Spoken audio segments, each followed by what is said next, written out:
right, I am trying to record this for the second time, so you'll see that I already have notes on the PowerPoint. I decided just to leave it.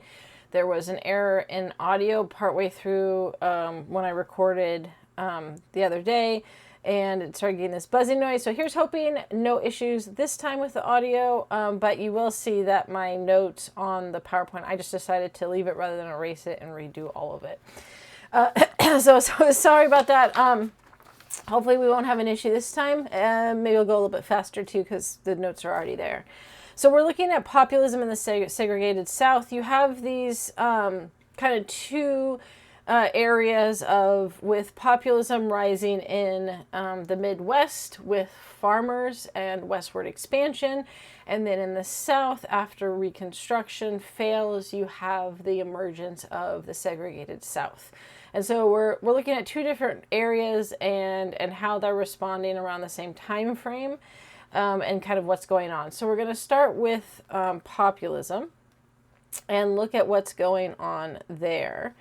So you have, well, we'll get to the Farmers Alliance. You have actually first the Grange movement is actually where it starts. And these were local farmers that realized they needed additional help due to falling agricultural prices and problems with economic dependence on loans and banks and mortgages that were high, and along with some other prices and stuff that we'll look at. And so the Grange movement was really just local farmers coming together and saying, you know, if we work together, we might be able to pool our resources and help each other out because we're just getting utterly destroyed by this other system.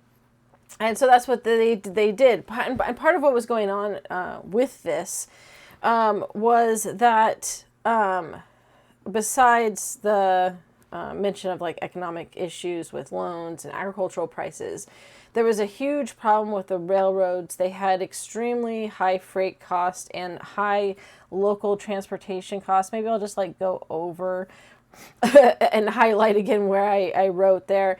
And so as you can see, I put an arrow here, although that looks a little crazy, so we'll see. I put an arrow here to that it's cheaper to send goods or purchase farm equipment from long distances rather than locally. So this was a big thing that was somewhat kind of crazy in the sense that if you were just sending local produce or wanted to purchase farm equipment and it was going on shipping on the railroad as freight, the prices were significantly higher for that short distance than for basically sending something across the country. And of course, so farmers were not happy because they basically like, it's cheaper for me. Explain to me why it's cheaper for me to buy this farm equipment from, you know, the East Coast than in the town over, and why or a couple towns over, right? Explain to me why it's cheaper to send the grain clear across the country than just to the next town over. And it was a legitimate, I think, grievance with the railroads. And so we're going to see that the Farmers Alliance and then the People's Party and the Populist Platform definitely focuses on this idea of completely overhauling the railroad structure and putting it into a government-run system to protect not just farmers, but what they are going to argue is the public interest. That right, the key transportation methods are definitely part of public interest. It's how you get food shipped to all around the United States.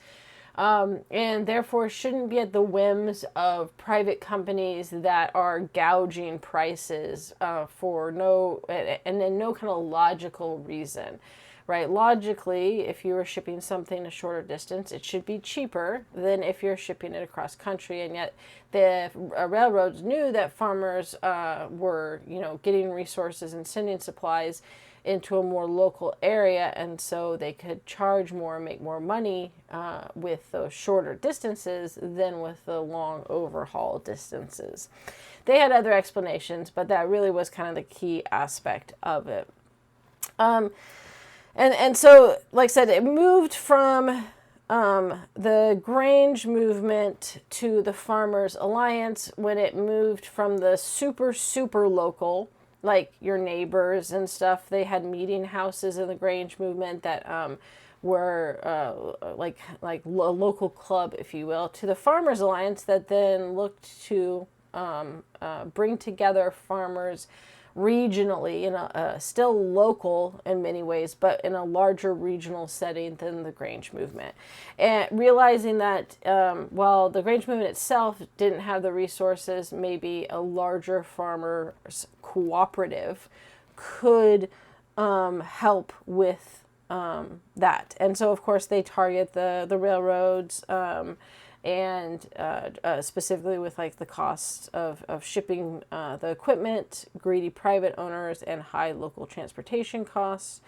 They're going to decide to put a cooperative system of aid to farmers. Then they look to help with marketing, and then also with farming resources. So the idea was, as written here, that there would be resources and support that would be provided basically as a co-op, that they were putting in all of these farmers were coming collectively together and they were putting in the resources to the benefit of all, that would bring down prices, that would help with costs, and hopefully even in a larger system, local storage facilities, which could also get quite expensive. So the goal is, why not build our own granary and storage facility that can have reasonable prices for storing grain until the crops could be sold.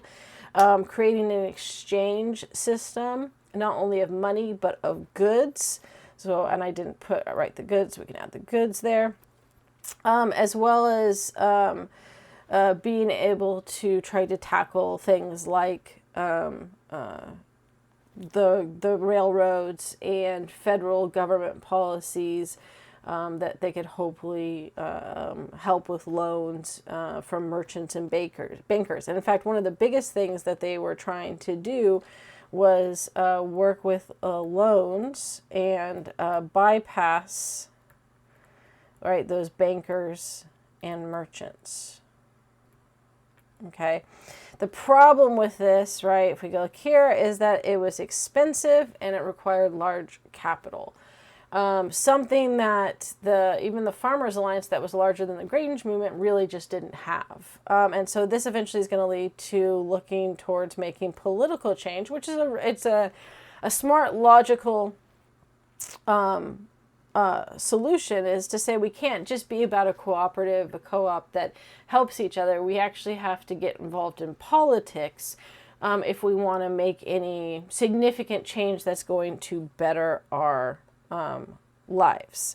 And so they had the Farmers Alliance then put together a couple different aspects for plans to not just help each other out, but what they could do for positions and for government roles.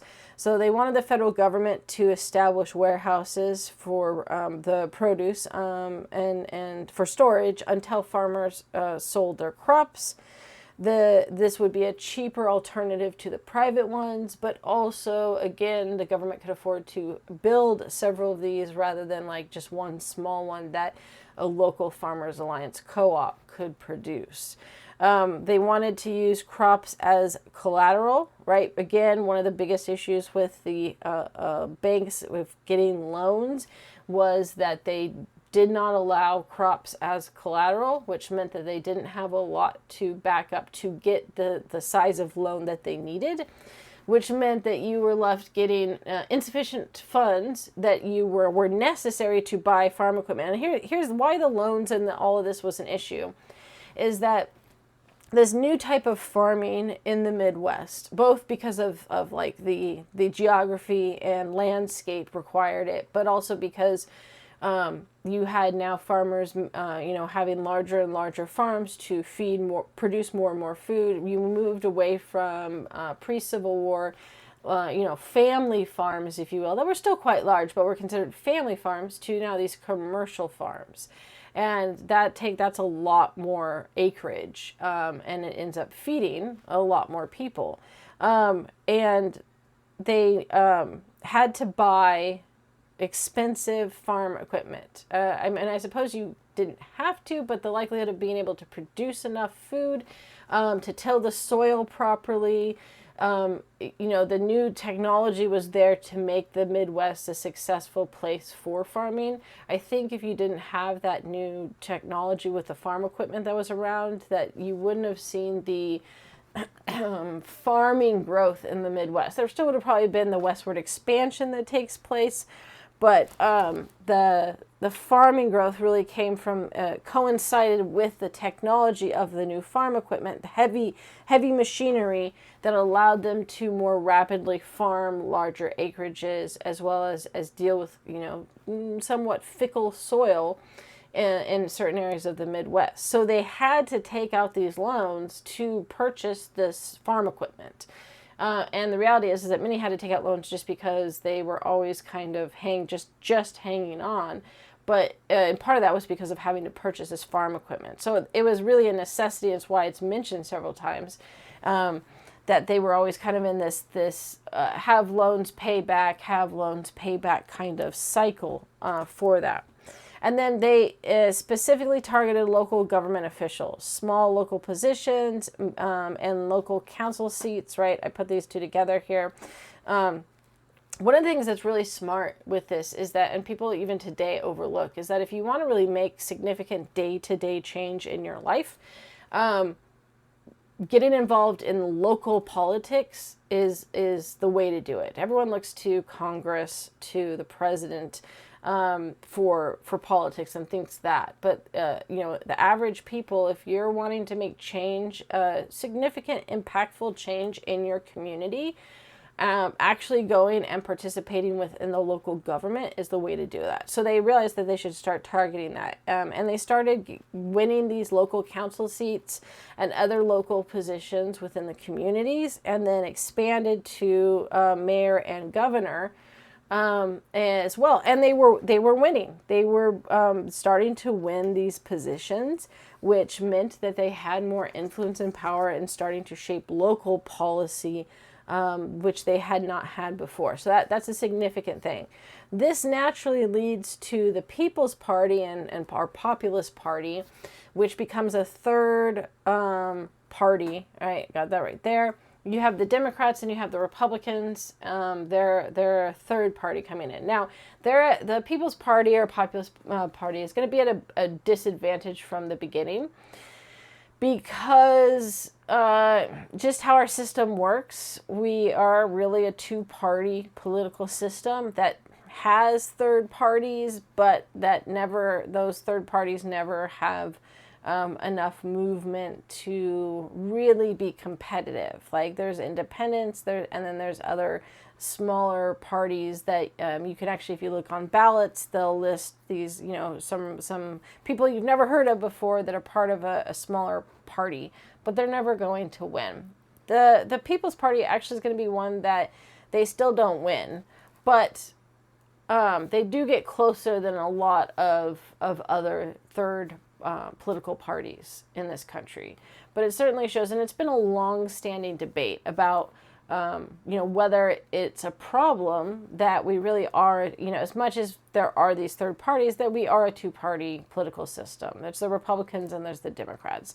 That's who's competing. Everyone else is just going to get a small percentage. And so it doesn't mean that they still can shape elections, right? If you pull enough voters away from one candidate or the other, it can fundamentally change who wins. So I suppose there's that influence, but to actually have viability of winning is not likely. However, impressively, the People's Party actually do quite well for a while, and then eventually are going to fall in under the Democrats and join with them when they realize that they don't have what it takes to actually win.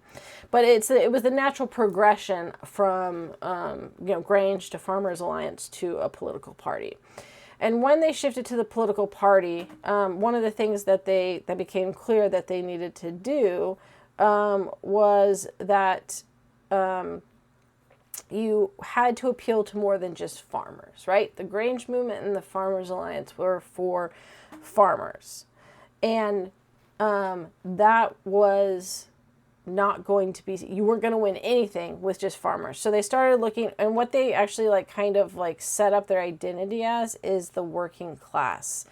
So we're the party of the people. I mean, it's in the name, right? We're for the common everyday people. We're for the working class. So they realized that they had to target that, specifically looking to industrial workers in urban areas and stuff like that, and miners as well, and then general laborers. They also were big on promoting and supporting the unions in working, which they had hoped would show and bring over people with in factories and in the north with industrialization, and saying look, we have common ground. We're very pro union. We want to support that, and so they tried to start pushing out and looking to gain support from these other entities in order to be a viable party. They're going to struggle with this. I think they put a really good effort into it. And I think they do tie in the whole concept of the working class and whatnot. Nonetheless, they're still gonna have a hard time getting buy-in from the North and factories. And then they also went to, I left this one out, the South. The South was somewhat more contentious. That you have the common ground in the South of agriculture, right? And one of the things with segregation, just South, is that they rejected industrialization in the North, and they wanted to emphasize agriculture and the rural structure of really the antebellum South, what was before the Civil War, because they were still trying to go back to pre-Civil War plantations and slavery as much as they could. But the Southern Democrats definitely kind of screwed them over several times, and as much as they had agriculture and farming together, the whole system in the South is way different. These are large plantation owners still that are far wealthier. The common man are the poor white Southerners and black Southerners that are sharecropping and don't have that same working class structure, even though they are, because of how the South is set up. So that you get disconnect there, but they do try for the South as well. And then what they start doing is they start actively promoting and running a campaign. They made a ton of pamphlets, newspaper articles. They did a bunch of speaking tours and general campaigning to bring awareness to this new political party. They branched out to Colorado and Idaho, all in an attempt to gain traction with that. So their goals and political aims here, of course, one is the federal government regulates certain areas for public interest, which of course was the railroads, right? This is the railroads. That's what they mean. Now, it was worded so that it could branch out to other areas as well later, but their main target were the railroads. They wanted the federal government to take over, and we'll see this in the populist platform when we look at that here in a minute. They wanted the federal government to come in and actually just get rid of private ownership of railroads, and instead it would become another government civil service position. So the people working on the railroads would be working for the government. They'd be civil servants, and therefore prices, regulations, rules, that type of thing would all be under the government purview, which they hoped would specifically prevent the price gouging and what they saw as greedy, wealthy millionaire railroad owners just looking to take advantage of farmers. And then, so they definitely were against like large private companies in general. They also wanted direct election of U.S. senators. They wanted government control of currency. Specifically, the goal was that, again, wealthy business owners, millionaires, and land speculators were destabilizing the economy with how they were playing with the backing of money on gold and silver. They wanted like solid coinage that would be stable and help bring down costs. And they believed that the government controlling and regulating that more would be beneficial. They wanted a graduated income tax. All right. Again, a lot of these things are about targeting the wealthy and looking to have them have more consequences and, I guess, less influence on the wealthy. And it makes sense. I mean, there was a massive disparity. Essentially, it was like the very, very wealthy and the working class. And while there was a new middle class that emerged, they were still a smaller minority than the working class, and of course the gulf between the two was significant.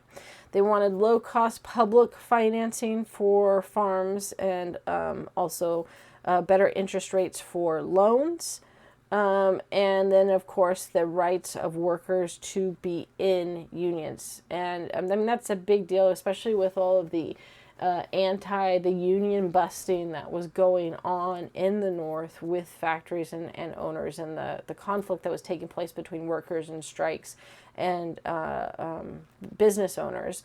They wanted to showcase that they saw the support. So let's take a look at the populist platform here, and kind of reiterates and reinforces what was going on there with that. So and it mentions here the populist platform of 1892, adopted at the party's Omaha convention, remains a classic document of American reform. It spoke of a nation brought to the verge of moral, political, and material ruin by political corruption and economic inequality, which was certainly a big issue at this time. And so the thing with this platform that we're going to look at, is they put a very clear set of goals and kind of policies that their party was going to address. So you get a really good sense of what they wanted to do if they were elected, and that really was this kind of sense of reform. And more specifically, reform against the wealthy, the extreme wealthy, and government reform to protect the interest of the working class, or the common man, as was said. And so they try to bring in here with this, right? If we look at the preamble here, they definitely try to connect themselves to the urban area. The urban workmen are denied the right to organize for self-protection. Imported pauperized labor beat down their wages. A hireling standing army, unrecognized by our laws, is established to shoot them down, and they are rapidly degenerating into European conditions. That was like the ultimate insult, that like, oh, the factories are becoming like Europe's. I mean, we mentioned this before with like the Lowell Mills, were a direct attempt to combat that negative imagery of European industry. So that's that kind of insult. But this is certainly directly mentioning here the strikes. Right, the Haymarket Affair, the Pullman strike, and several others that devolved into violence when, because what would happen is factory owners were adamantly against unions, not surprising because it cut into their bottom line. They didn't want to pay their workers more, and so they would hire local cops and militia to intimidate the strikers and the workers in the union, and several of these ended up leading into people being shot and killed in these strikes and protests. And so they're directly bringing that up there. in that process. And they even said, right, that this governmental injustice we breed, the two great classes, tramps and millionaires. So they're highlighting the dichotomy between the extremely wealthy and, those of lower class. Then you have, we seek to restore the government of the republic to the hands of the plain people with which class it originated. So they're trying to, say, look, we're for the common man. We're for the people, People's Party, right? And while they're not entirely accurate that that the United States originated with the common man, most of the leading founders of the Constitution of the United States were wealthy, and they definitely didn't want the lower classes to vote. The sentiment was certainly that, even if that's not what was actually had happened. So let's look at the platform, right? So they have the platform, and then they have different areas. The platform, and then they have finance and land in here that we're looking at with that, and transportation. So first, that the union of the labor forces of the United States this day consummated shall be permanent and perpetual. May the Spirit enter into all hearts for the salvation of the Republic and the uplifting of mankind. But that's a little bit, colorful word choice for that. But the unions of the labor force of the United States, and permanent and perpetual, right? So a clear expectation of the importance of unions and their involvement in that. Second, that wealth belongs to him who creates it, and every dollar taken from industry without an equivalent is robbery. If any will not work, neither shall he eat. The interest of rural and civic labor are the same. Their enemies are identical. Again, trying to show that look, we have a joint enemy, if you will, that we should be banding together. But also it's somewhat of a stab at the wealthy that, because they inherited so much. Many of them, not all, but because a lot of them inherited so much, they weren't the ones actually doing the labor. And so, right, it's the people who are doing the labor should be the ones that make the money.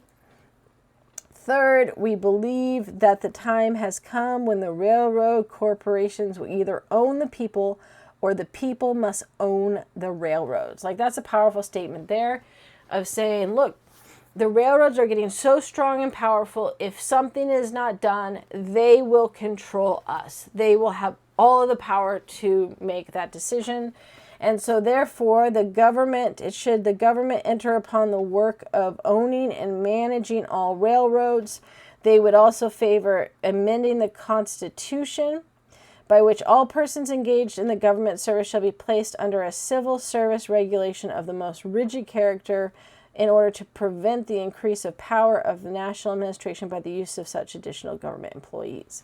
So again, it's that the idea that the railroads would go to, the workers would be civil servants, right? And the owners would now be the U.S. government. And again, this goes back to that idea of what is in the public interest and a public necessity should be controlled by the government, who can create a rigid structure of regulations that doesn't abuse the system, because right now the wealthy owners, they are only for themselves, and so that needs to be changed. And then finance, they wanted a national currency for stabilization, right? And within the finance here, they have a series of aspects for what that means. And it is specifically targeting, like, again, loans, debt, banks, and taxes. So they demand a free and unlimited coinage of silver and gold, demand that the amount of circulating medium be speedily increased to not less than 50 per capita. They wanted a graduated income tax. Again, this was meant to target the wealthy and help the lower classes. They also believed that there should be postal saving banks be established by the government for safe deposit of earnings of the people and to facilitate exchange, right? That you had these private banks or merchants, and this is where people ended up getting loans rather than banks that were backed by the government that, again, would not gouge people on interest rates for mortgages, for homes, interest rates for loans, that would be able to be flexible in how getting loans to the farmers who needed it.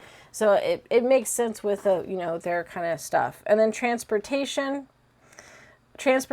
being a means of exchange and public necessity, the government should own and operate the railroads in the interest of the people. They also mentioned the telegraph, telephone, like the post office system, being a necessity for the transmission of news, should be owned and operated by the government in the interest of the people. So besides the railroad, they mentioned telegraph and telephone. And then land, this one is a big one here. They said the land, including all its natural sources of wealth, is the heritage of the people and should not be monopolized for speculative purposes. And when I say alien ownership, they mean like immigrants. Of land should be prohibited. All land now held by railroads and other corporations in excess of their actual needs should be reclaimed by the government and held for actual settlers only. Now, they have a legitimate argument here with this. With westward expansion, of course, what they aren't mentioning in here is that with westward expansion, the government stole land from Native Americans and then divided it up to the wealthy. So they left out the part where it was already stolen from Native Americans before then being given to the wealthy and hurting settlers and stuff like that. But they had a legitimate aspect in terms of from their perspective of settlers and what's going on, because the government, in order to incentivize people to move west, did two things. One was that they did cheap land per acre, right? But with lots of acres. And I'll explain that here in just a second. And the second thing they did with like the Homestead Act and others is that they did do some land giveaways. And this was the only way at the time that regular people could get land. But that was only if you were lucky. So I'll explain that one too. So they basically broke up areas with westward expansion in the Midwest into these large acreage properties. And they sold them for really cheap amounts per acreage. So honestly, anyone could have probably paid for a couple acres at the prices they were selling. But the caveat was that you could not just buy a couple acres. You had to buy hundreds and hundreds of acres.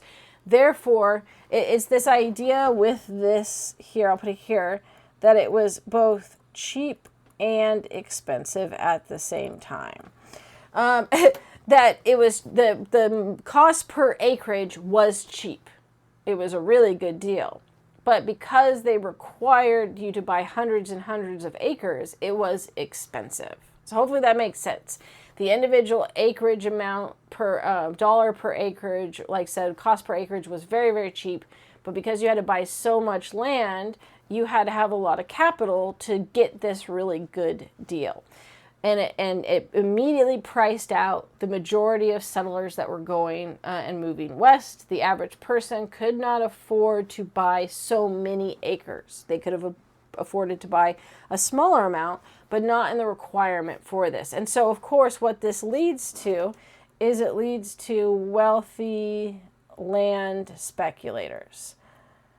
The people that had the money and resources to buy this new land, they weren't moving there. What they did is they would buy up at these dirt cheap prices, hundreds and hundreds of acres, because they had the capital to spend that and get the really good price. Then what they would do, because it was land speculation, is they didn't move there and live there in their own personal, farm, which the settlers wanted to do. They wanted to buy the land, to own the land, and have farms and farm the land. Land speculators bought it so that they could then break up their land that they purchased into smaller parcels and sell those to people at a much higher amount per acreage.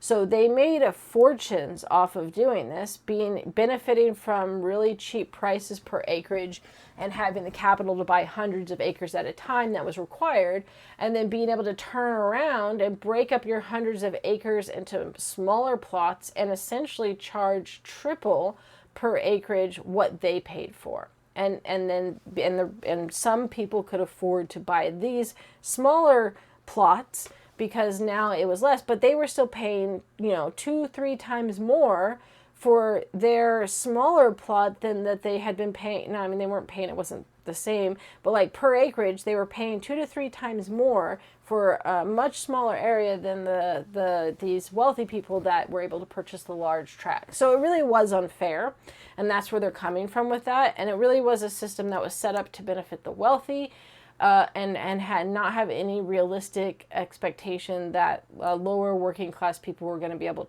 to buy and take advantage of this government subsidized acreage. The only way that most people could take advantage of this is when they did land giveaways, which they didn't do very often. There was only a couple, and you were competing with a ton of people to get land for free.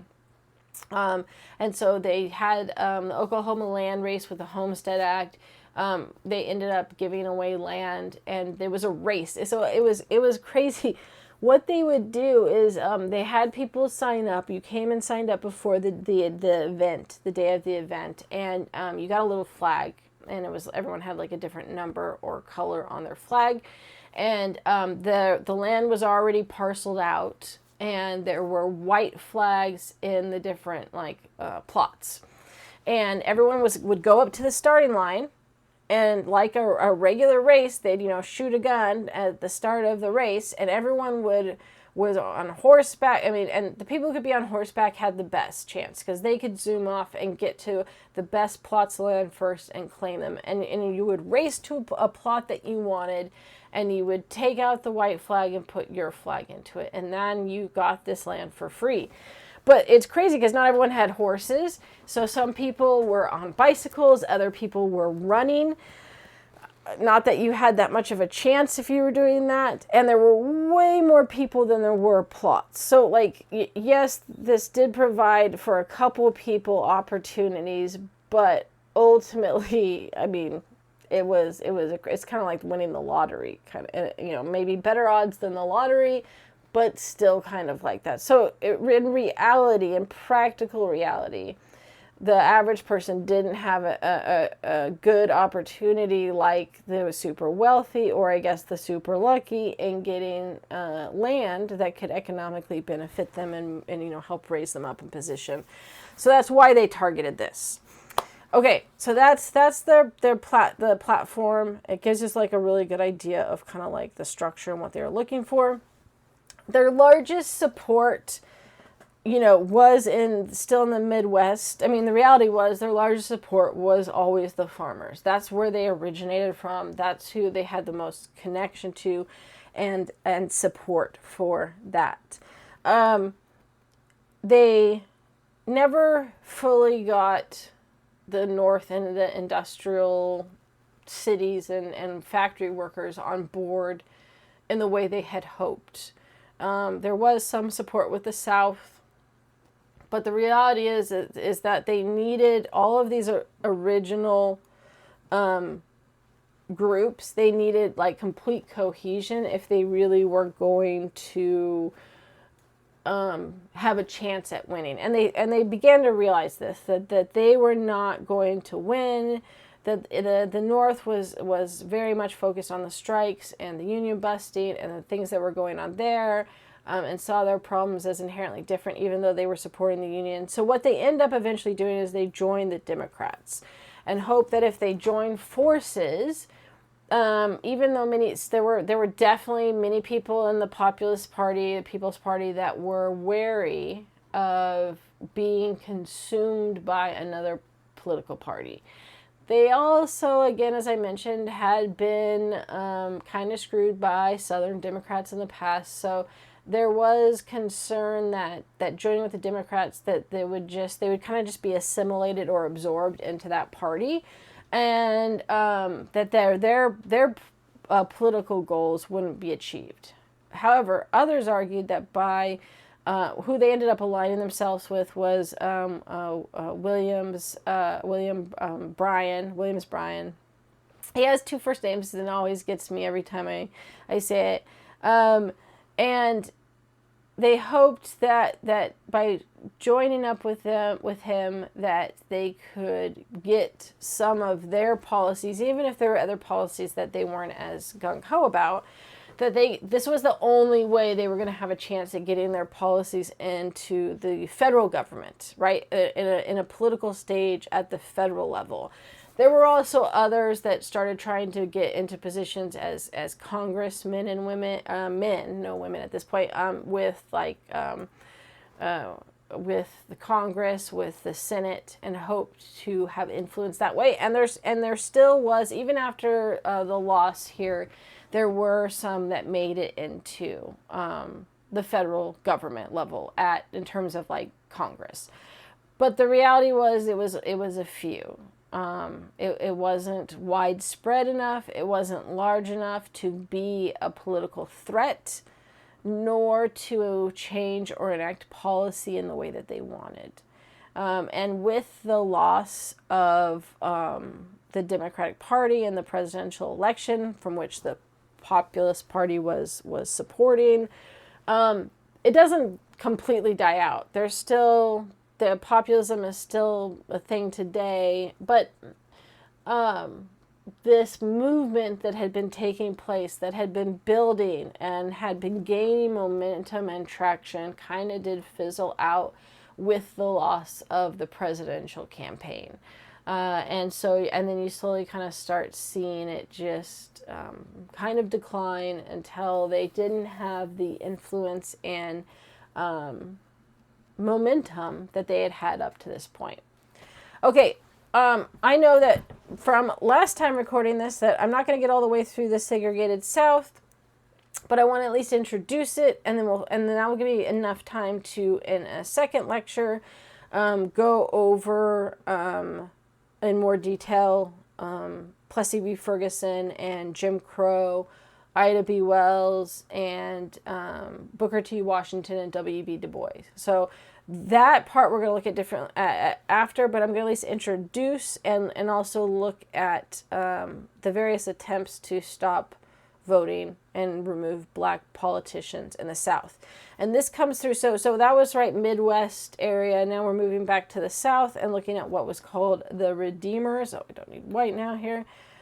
They called themselves the Redeemers because they claimed right here that they had saved the South, and more importantly, that they would restore it to their original glory.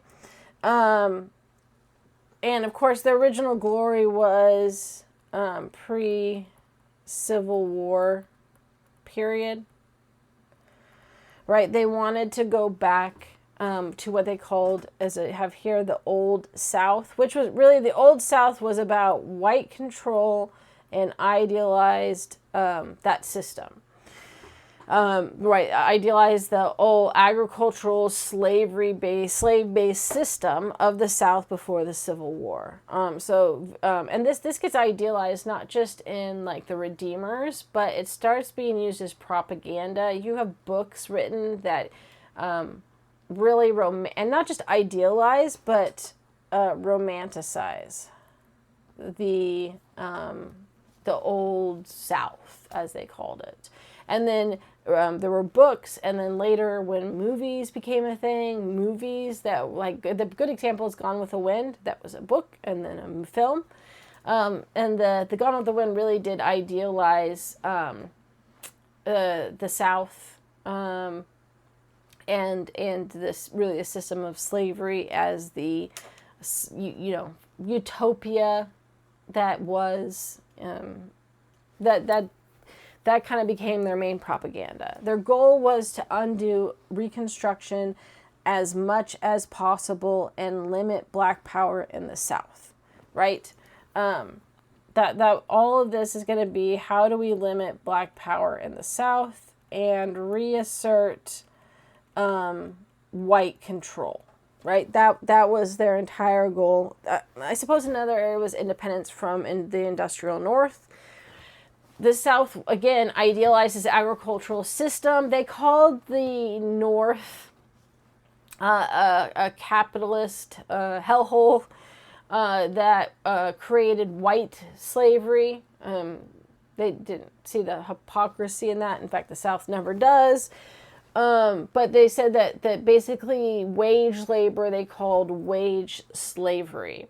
And that this whole, so there was this whole argument with this, that what it was there, and we saw this with, they created these pro-slavery, oops, let me rewrite that here, pro-slavery arguments. And these were done before the Civil War, as abolition was kicking up and pushing them and saying, like, the South sucks and slavery needs to end. The South got very defensive and like, you're attacking our way of life. And so they started writing these pro-slavery arguments to combat the abolition movement.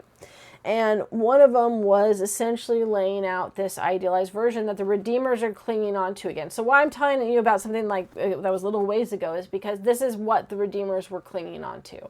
So this pro-slavery argument starts off by saying that this grandiose plan of individualism and capitalism and liberty and freedom was a new movement in Europe and the North, but that it was a failure because all it created, all that this capitalistic emphasis and individualism created was competition, and competition bred fights. It bred wage slavery for white people. It bred people being willing to do whatever to benefit and get ahead themselves, and basically be individualistic and not look out for the interest of anyone else. And this was creating this massive disparity and unhappiness and hunger and all the problems of the world. Right, so that was their view of the North, and industry, right? So they very much tried to stay in this agricultural rural center because they were very stuck on that plantation system. The rural plantation system pre-industry was the best system, and of course with slaves, that was part of it. Although, right, they can't bring back slavery because 13th Amendment and 14th and 15th Amendment. So this is the workaround for that. And that the segregated South is going to all be about the workaround to that. But then they gave in this pro-slavery argument. So first was, of course, the anti-North sentiment that I just explained. And then the second part was the idealized South. And in this, they said, like, in the South, us plantation owners, we take care of everyone. And this really was a belief they had. This isn't just made up. There was this whole paternalistic view that plantation owners had an obligation as the male heads of the household end of the South to not only look after their wife and protect their wife and their children because they couldn't protect themselves and look after themselves. They even specifically say they're like children. But that they also were obligated to look after poor white Southerners and slaves. And then they get into the whole delusional view of slavery that says we feed and take care of the slaves and they don't want for anything. They don't have to worry about having a job, which is so utterly a ridiculous statement. Of course they don't have to worry about looking for a job because you are forcing them to do a job and keeping them in captivity. But again, the hypocritical aspect of the South, let's just ignore that is totally blatantly obvious, like does not like line up. And that was there, and they very much did like push this. People very much in the South believe this. There had to be people that knew this was crap. But we know that this is how Southerners were raised and educated in this idealized system and truly believed that We treat the slaves right. We care for them. We look after them in old age. We feed and clothe them, and they are content. And this was the argument with that slaves were content because they didn't have to worry about finding a job. They didn't have to worry about food or clothing or housing because the plantation owners provided for them. And they said there's no competition here because we provide for the people when there is a need, and we have a system that supports people so they don't have to worry and want and be forced into, despicable competition and individualism. The South is this, they didn't use the word utopia, but the South is this utopia that is cooperative and happy. And that was the pro-slavery argument. So when they say that they want to return to this idealized version and what that is, it's that. So like I said, they had to undo all these Reconstruction policies if they were going to accomplish that, essentially. And so ultimately what they do is they reduce spending and support to many public areas. Right, and you have them here, public spending, state budget and taxes, schools for Black population, healthcare, hospitals, and jails. All of this was to, limit economic growth and freedom in the Black population. It actually ended up targeting and limiting poor white economic growth as well. They don't have much of a thing for that. They just kind of say, too bad. But we will see in the last slide we're going to look at for this part of the lecture, they do try to limit it in politics. And then of course, they try to limit Black politicians, having that not happen anymore. But they do target the fact that their policies impact white poor people too, and they're going to have workarounds for that. But for the economic part, they kind of just go, sucks for you, I suppose. I mean, the public school system wasn't that great in the South anyway. Wealthy families just hired private tutors and educators. But the Black communities at the end of the Civil War had come together and pooled their own resources to pay for teachers and putting their kids in school because they understood the super important aspect of education and how that would benefit their children and some of them. And this coincided with churches as well. And so, again, this was all to systematically reduce that. So the next step that they took is, and this is the last, we'll end here, and I'll do a second lecture on the other part, hopefully not having to redo this one a third time. But disenfranchisement and decline in politics, the whole goal, it's right here, to remove Black political leaders from office.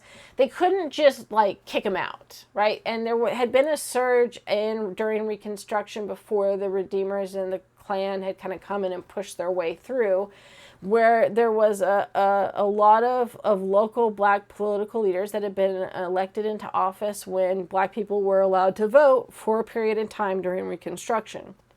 And they wanted them gone. But as I mentioned, they couldn't just kick them out. So they created a system to make sure that no more Black people would be able to vote. And if they couldn't vote, then they wouldn't vote them in to office. And eventually when their terms were up, there would eventually be no more Black politicians, and if it was taking too long, the Klan would come in and terrorize them as well.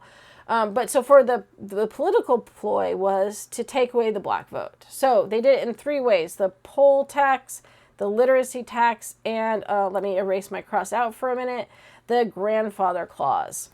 All right.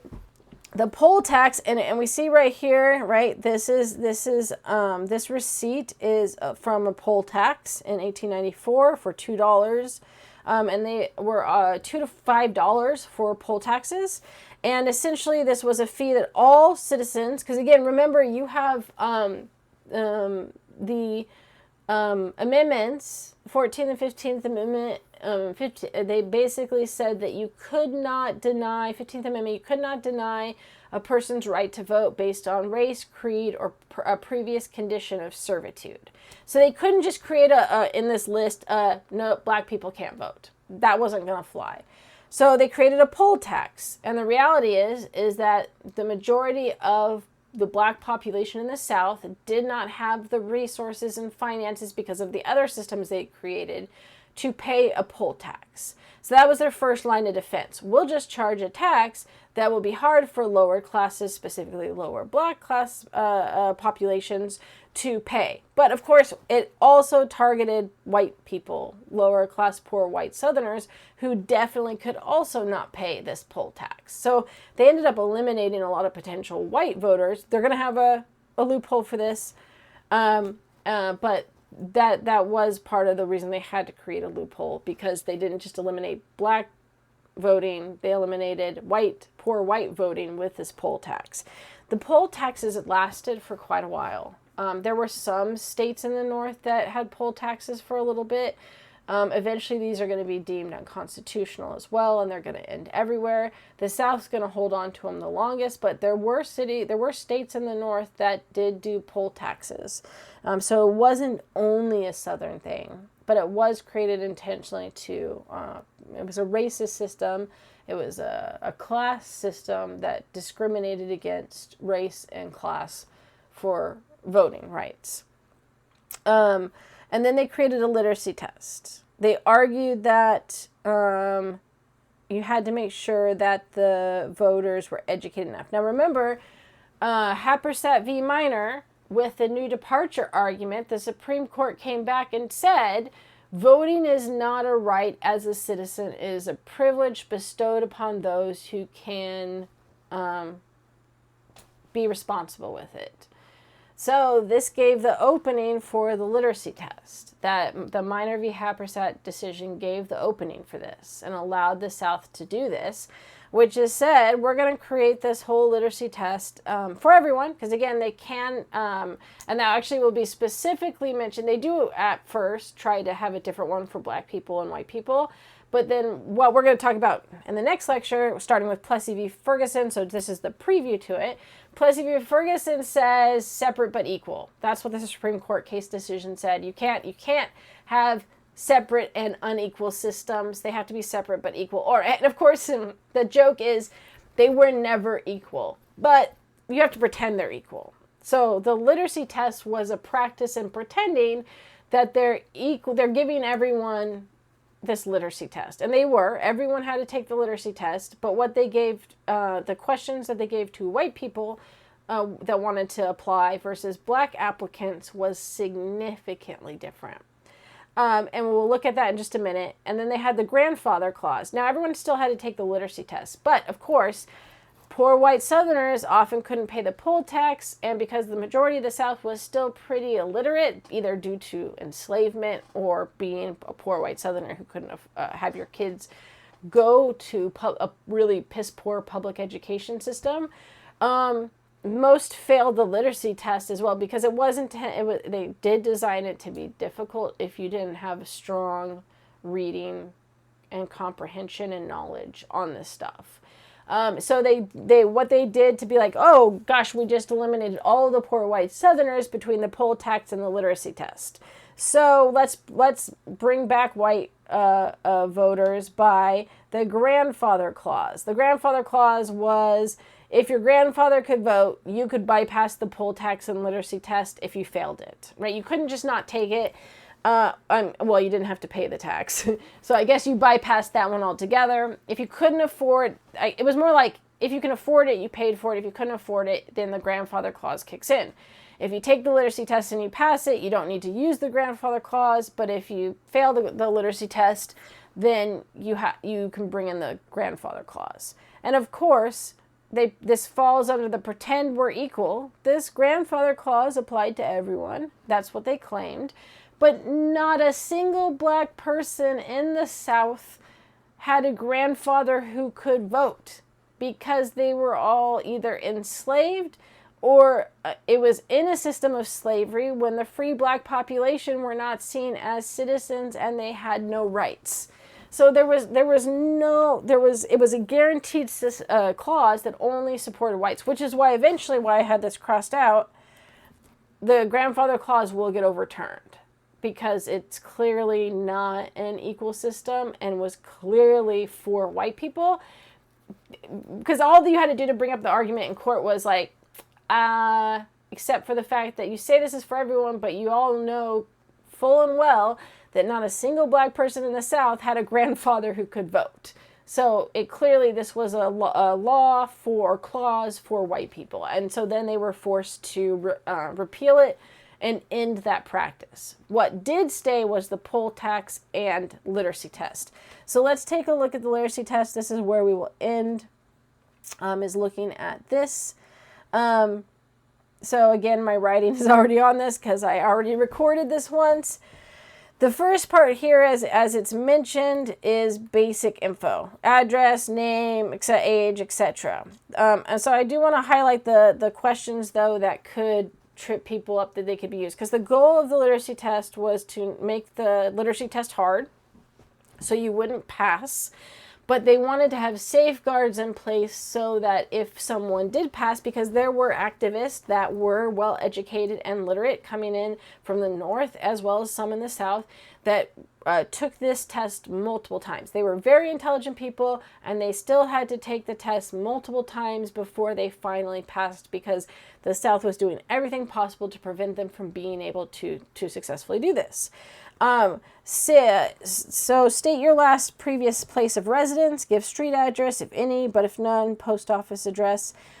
This one doesn't sound like it on its surface. It kind of sounds like a basic info, but if you think about the fact that there was a lack of permanency in many of the black population because of Reconstruction and because of slavery, you potentially maybe wouldn't know it.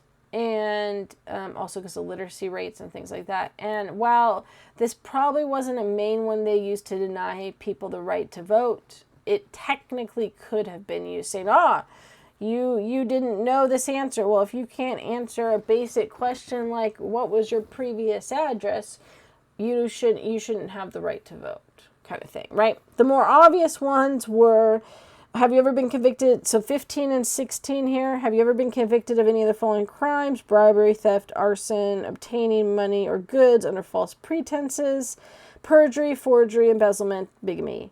Or have you ever been convicted of any other crime except for traffic violations? If yes, name the crimes which you've been convicted, the year, so on and so on. Why these were, could be, essentially if you were convicted of a crime, they had justification to deny you the right to vote right there. But a lot of black people in the South had been charged with various things at one point or time because of the black codes. That was all, the whole goal was to charge them with things to then put them back into working under the plantation owner. So you had, it certainly didn't take into account unfair crimes, because that wasn't their goal, right? Their goal was to find any way to eliminate black voters. And then, of course, why this also could be eliminated, not just besides the black codes, is that there's this question that says, let me erase this because it looks hard to see with it right now. Is the applicant of good moral character? If not, why? Does this applicant qualify? As is written here, this is the catch-all. If they somehow aren't convicted of no crimes, and in a minute we'll look at past 18, 19, and 20. Well, then how do you prevent them from voting? The catch-all morality clause. You can just say no, they're not of good moral character. Now, there could be pushback on that depending on the individual, but it was an easy out. But if you had been convicted of a crime, it was super easy to say then, no, they're not of good moral character, and denied, right? Even though that the reason for the crime was an unfair circumstance in the first place. 18 was write and copy in the space below, and they'd give you a section, so they'd be like, section 32 of the Constitution of Mississippi. You will you're write and copying the section of the Constitution. Then write into the space below a reasonable interpretation, the meaning of the section of the Constitution of Mississippi, which you have just copied, right? So you copied it here. Now put here your reasonable interpretation of what it means. And then write in the space below for 20, setting forth your understanding of the duties and obligations of citizenship under a constitutional form of government. So again, that's not an easy question even to ask people today. So you guys should think about, Like, think, what would you put there? What is my understanding of the duties and obligations of citizenship under a constitutional form of government? Is there really an obligation other than to follow the laws? Do you have an obligation to vote? This is super subjective, right? That's another way that they can, like, let's say that you ace 18 and 19. You got it. Well, now, depending on what you write, unless it is the most killer response that there's no way they can argue against it, it's subjective enough that someone would be like, well, sure, they passed literacy tests, but they clearly don't have a good understanding of what it means to be an obligation as a citizen. So, therefore, no, right? There was all these outs. Now, what, 18 and 19, right? What did that look like? So here's an example. I also put up, you can see other ones too. I put up the link for that one. The thing with that is that you don't have, where did my mouse go? It disappeared, I guess. These ones aren't separated by like white and black applicants, what they gave to it, but it gives you some additional ones. But let's look at this one here first. There it is. The mouse is like, it came back. Okay.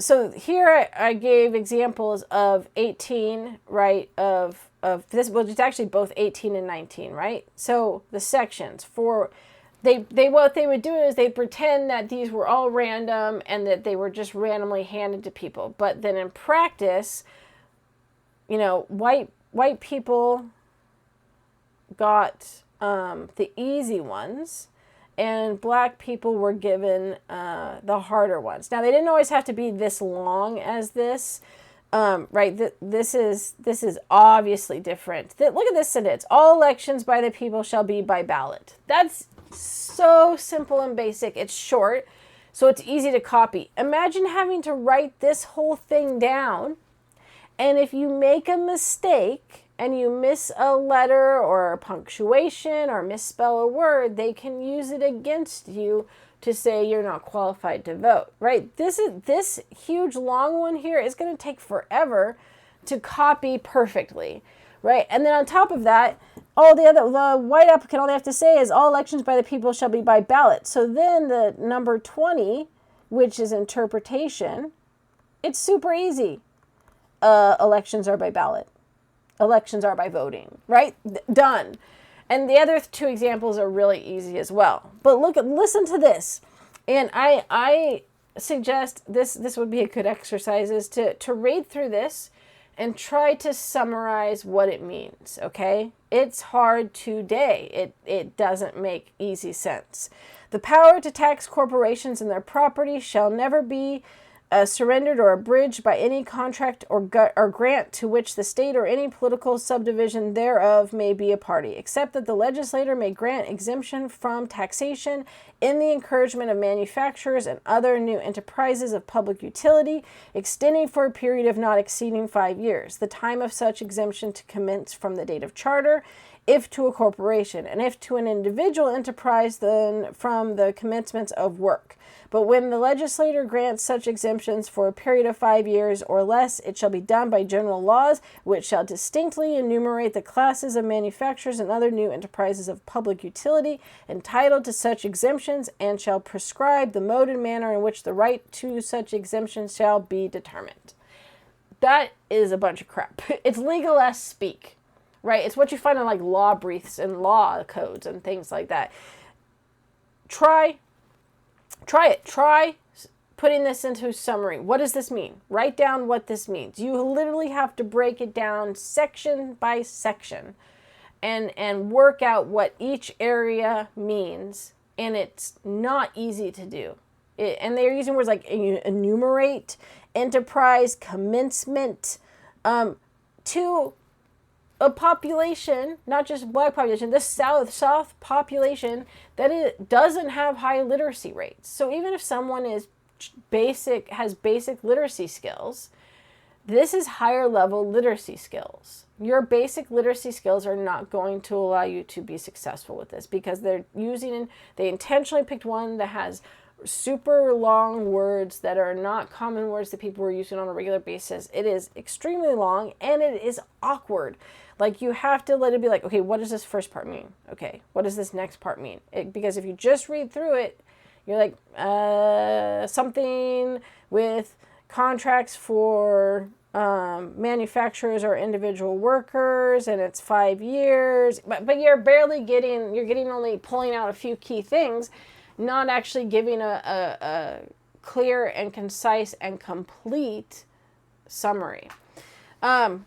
So yeah, this clearly was meant to make sure that they failed the literacy component of it, and while pretending that they were giving the same literacy test to everyone, when they really were, giving different sections based on easiness or hardness to white or black applicants that were trying to register to vote. And all of this was done in an attempt to eliminate black voters altogether, so that then there would be no more black politicians and therefore no more black influence in the political and social structure of the South. And the white people would be restored back into all those positions, and they would be back to making and creating laws and policies that benefited them and allowed them to control the black population as close to slavery as they could. So that's where we will end today. And I will do the second lecture, then we'll start again, as I mentioned, with talking about Plessy v. Ferguson and how that leads to Jim Crow caricatures, and use in everyday products in life, Ida B. Wells and lynching, and then W.E.B. Du Bois and Booker T. Washington. So, because we're already at 1 hour and 10 here, I don't want to push it to 2 hours for this. So we'll stop there, and we'll pick it up in the next one.